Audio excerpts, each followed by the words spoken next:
തിരുവനന്തപുരം കുറ്റിച്ചൽ പഞ്ചായത്തിലാണ് അപൂർവ ജനനം. കഴിഞ്ഞ 45 വർഷമായി പശു വളർത്തൽ ഉപജീവനമാക്കി മാറ്റിയ തങ്കപ്പൻ സുശീല ദമ്പതികളുടെ തൊഴുത്തിലാണ് 5 കാലുകളുമായി പശുക്കിടാവ് പിറന്നത്. പരുത്തിപ്പള്ളി മൃഗ ഡോക്ടർ വന്നു. അപ്പോൾ പറഞ്ഞ് അവർ ഓപ്പറേഷൻ ചെയ്യാം, തിരുവനന്തപുരത്ത് കൊണ്ടുപോകണമെന്നായിരുന്നു.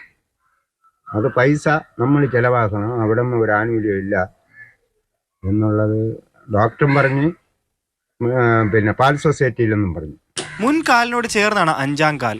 കാലിൽ 2 കുളമ്പുകൾക്ക് പകരം 3 കുളമ്പാണെന്നതാണ് മറ്റൊരു പ്രത്യേകത.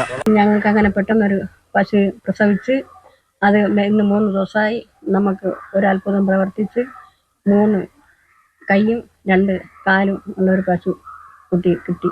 ഡോക്ടറെ വിളിച്ചോണ്ട് കാണിച്ചപ്പം കുഴപ്പമില്ല, ആരോഗ്യമെല്ലാം ഉണ്ടെന്ന് പറഞ്ഞിട്ട് പോയി.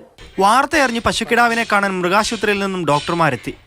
മറ്റ് ആരോഗ്യ പ്രശ്നങ്ങളില്ലെന്നും പൊളീമിയ എന്ന അവസ്ഥയാണെന്നും ആണ് ഡോക്ടർമാർ പറയുന്നത്. ജില്ലാ മൃഗാശുപത്രിയിൽ എത്തിച്ചാൽ ശസ്ത്രക്രിയയിലൂടെ അധിക കാൽ നീക്കാമെന്നും ഡോക്ടർമാർ പറഞ്ഞു. ഇത് കാണാൻ വേണ്ടി ആൾക്കാർ ഇഷ്ടം പോലെ ഇവിടെ വരെയാണ്. അങ്ങനെ ഞാനും വന്ന് കണ്ടു. അതിൽ സന്തോഷമുണ്ട്. ഈ കുറ്റിച്ച പഞ്ചായത്തിൽ ഇത് ആദ്യമായിട്ടാണ് ഇങ്ങനെ ഒരു സംഭവം നടക്കുന്നത്. എന്നാൽ കടുത്ത സാമ്പത്തിക പ്രതിസന്ധി നേരിടുന്നതിനാൽ ശസ്ത്രക്രിയ വേണ്ടെന്ന തീരുമാനത്തിലാണ് വീട്ടുകാർ. മാതൃഭൂമി ന്യൂസ്, തിരുവനന്തപുരം.